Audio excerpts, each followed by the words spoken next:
Philip Larkin was born on August 9, 1922, in Coventry, a city about 100 miles northwest of London. His father was a prominent city official, and Larkin grew up in a comfortable home surrounded by books. Shy and struggling with a stammer, he had few friends but was a voracious reader. Larkin published short verses in his school literary magazine before attending St. John's College in 1940. Rejected for military service due to poor eyesight, he dedicated himself to his studies, graduating in 1943 with a degree in literature and languages. For the next 10 years, Larkin honed his poetic skills while working as a librarian at various universities in England and Ireland. In 1955, he accepted a library post at the University of Hull in northeastern England, where he would remain for over 30 years. Shortly after starting at Hull, his poetry collection The Less Deceived was published to wide acclaim. Larkin was a meticulous poet, carefully drafting and redrafting his lines. It took him 10 years to publish his next collection, The Whitsun Weddings, which won the Queen's Gold Medal for Poetry, an award for the outstanding work of poetry published in the United Kingdom. Past winners included W. H. Auden, Robert Graves, and then Poet Laureate John Betjeman. Another decade passed before Larkin's final collection, the critically acclaimed High Windows, was released, which included The Explosion. Following the success of High Windows, Larkin was offered the Poet Laureateship after Betjeman's death in 1984. But he declined due to his retiring nature and the public attention the position entailed.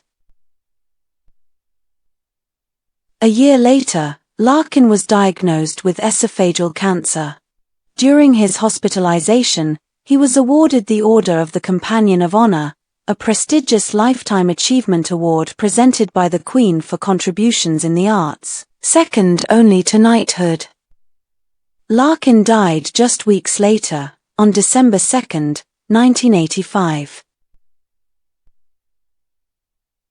Compared to Larkin's other works, The Explosion is more explicitly political, highlighting the harsh conditions miners endure and the impact of industrial accidents on their families. It echoes themes of time and mortality, akin to those in Church-Going and The Whitsun Weddings. The use of simple, colloquial language contrasts with the profound and moving imagery, creating a powerful and memorable tribute to those lost in the tragedy.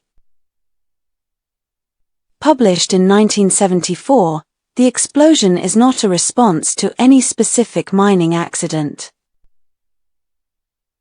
Instead, the poem uses the occasion of a mining catastrophe, or any large-scale disaster, to reflect on the harsh intrusion of death on such a scale and the need to persevere.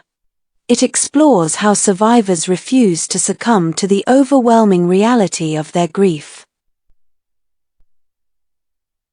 In his understated, elegiac account of a massive mine explosion, Larkin examines the disaster's impact on the miners who lost their lives and their families who gather at a memorial service to mourn and make sense of the tragedy. The poem grapples with the sudden, unexpected, and devastating nature of death. Larkin, renowned as one of the most cerebral poets in 20th-century British literature, was known not only for his poems rich in intellectual argument but also for his intricate prosody. Influenced by his interest in jazz, Larkin's work often features skillfully crafted rhythms and subtly sustained sonic effects, both of which are evident in this poem, written late in his career. The poem unfolds in 3 parts. Initially, it describes the men heading off to another day in the mines. Next, it depicts the underground explosion itself. And it concludes with the families of the deceased gathering in a memorial service.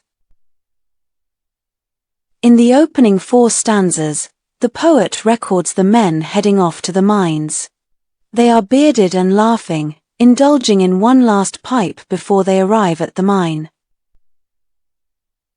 Among them are fathers and brothers, neighbors and friends, calling each other by familiar nicknames as they walk down the lane through town toward the mine. Passing the familiar slagheaps speckled in the sun. It is another unremarkable morning, and the men, in their heavy mining boots, playfully jostle each other. There is no reason to suspect today will be any different. The reader is alerted only by the opening line, the day of the explosion. Going to work in the mines is routine for these men.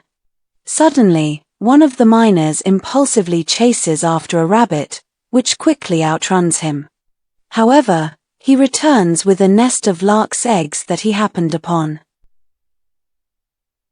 After showing the eggs to his friends, he carefully replaces the nest back into the high grass.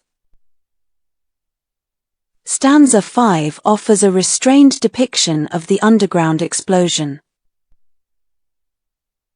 There is no theatrical drama or you are there documentary feel. Instead, the poem describes only the sudden, inexplicable shudder at noontime from the ground above the catastrophic explosion itself. Cows feel the tremor and briefly halt chewing their cud, puzzled by the unusual disturbance. Plumes of smoke from the mine entrance briefly obscure the sun, causing the open fields to appear heat-hazed and dimmed. However, these muted effects are the sole evidence of the tragedy below. Stanza 6, presented in italics, shifts to the memorial service. The dead go on before us, echoing the consoling rhetoric typical of a Christian funeral service. This message of solace is what the survivors anticipate. They are assured that the deceased are now seated in God's house, comfortable, safe, and happy, waiting until those who remain reunite with them. Then, they will see the departed face to face, their features as plain as lettering on the walls in the chapels. Encouraged by these comforting words, the wives gathered at the service momentarily envision the faces of their lost husbands in their minds, faces that now appear majestic. Much larger than in life, magnified by their elevation to heaven. In death, the miners seem far more significant than they ever were in life as working-class individuals. Their bodies now seem endowed with the same dignity and importance as the faces on coins, illuminated as if by the sun itself. The poem concludes with a solitary image, the lark's nest that was disturbed earlier that morning by one of the miners. Remarkably, the eggs have survived, unbroken and intact. The speaker reflects on the wives of the deceased miners. These women envision their now deceased husbands as larger than life, picturing them walking towards them with the sun at their backs, as if they were gold coins, as the poet describes. These tender and profoundly sorrowful images conclude with a mention of the lark eggs from earlier in the poem. The eggs were unbroken, symbolizing the hope that those left behind hold on to despite their painful loss.